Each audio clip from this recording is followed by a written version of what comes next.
A causa da revolta mesmo foi muito violência, morte, queimavam casa, queimavam galpão, não deixavam colher, matavam criação. E vai reclamar para quem?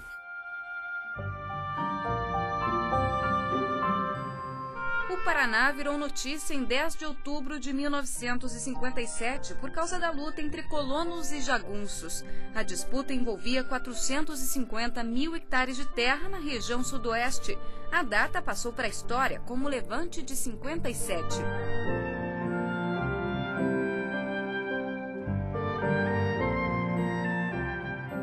A diretora do Centro Cultural de Francisco Beltrão, Tânia Maria Guedin, explica que alguns anos antes, em 1943, o presidente Getúlio Vargas criou a Cango. O órgão tinha como objetivo atrair colonos para a região. O sudoeste do Paraná continha a maior reserva de pinheiro nativo araucária do mundo. Então, isso era visto como uma riqueza imensurável. E a terra realmente era muito fértil. Então ele criou essa colônia agrícola General Osório, em 1943, para que colonizar realmente essa região que estava assim abandonada ou desconhecida do resto do território nacional. Mas ela observa que eles não recebiam as escrituras, apenas um protocolo de posse das terras. Na verdade, essa terra estava sob júdice e as pessoas, as famílias que aqui chegaram no sudoeste do Paraná não tinham o título de posse dessa terra, elas eram poceiras. O professor de História Ismael Antônio Vanini destaca que no início dos anos 50, durante o segundo mandato do governador Moisés Lupion, as terras foram adquiridas ilegalmente por uma colonizadora, a Citla. A empresa, que se dizia dona dos lotes, passou a vender falsos títulos de propriedade aos poceiros. Só que nessa época, pela ação da Cango, todo o sudoeste está ocupado por colonos. No momento que a Citla vem para requerer os seus direitos, ocorre esse embate de forças. Eles contratam os jagunços, a finalidade é reprimir os colonos, ou que eles paguem ou que eles se retirem das terras.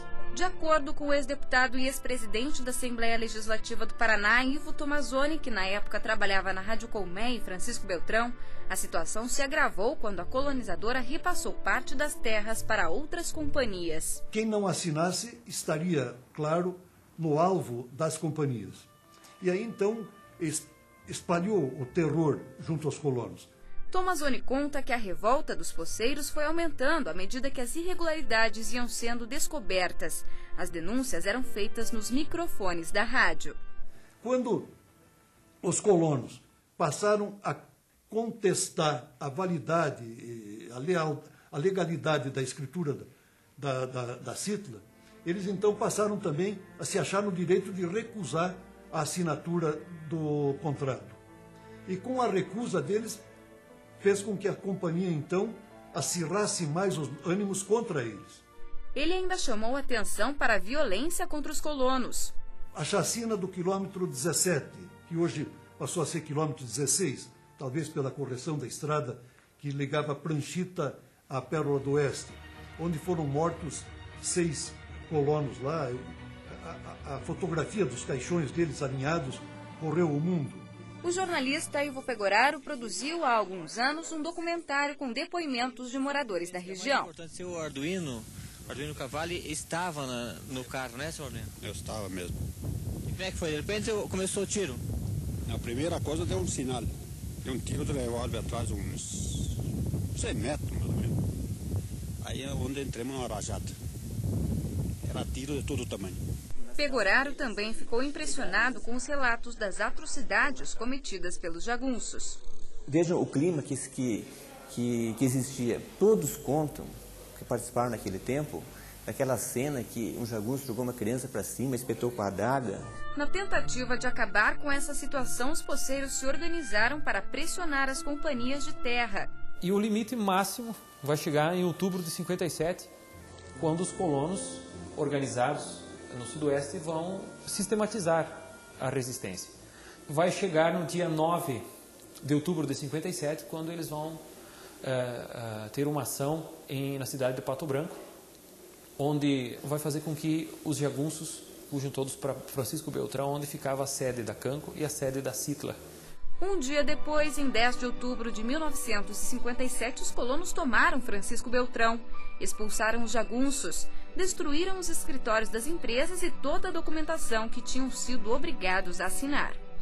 Seu José Santulim, hoje aposentado, estava entre os 6.000 homens que ocuparam a cidade. Nós fomos os primeiros que chegar ali. Daí a primeira coisa, com aquela bandeira, que eu estou do lado da bandeira com a 16, e tomar a delegacia para depois prender os jagunços e mais o chefe lá. E foi destruindo tudo em turma. Eu ganhei 30 homens pro lado que vai para Tapejara ali, para não deixar entrar e nem sair. Mas os colonos ainda tiveram que esperar alguns anos para conseguir as escrituras. Em 17 de março de 1962, o presidente da República, João Goulart, visitou Pato Branco na companhia do governador Ney Braga. Ele anunciou a criação de um órgão com a função de regularizar os lotes. Cerca de 60.000 poceiros da região sudoeste do Paraná foram transformados em proprietários das terras. Essa história é inédita no Brasil porque a Força Nacional ficou ao lado dos colonos, expulsando realmente os invasores, que eram essas companhias que aqui se instalaram. É totalmente ímpar. E assim, não há registro também, pelo menos aqui se sabe, que um movimento popular da camada, digamos assim, da história vista de baixo, do grupo de baixo, tenha saído vencedor. Por que o senhor nunca vai esquecer, seu José? Só por causa dos crimes sem punição nenhuma. Eu não sei como vencemos essa batalha. Que a espingarda venceu a metralhadora, que eles estavam com metralhadora e fuzil e tudo.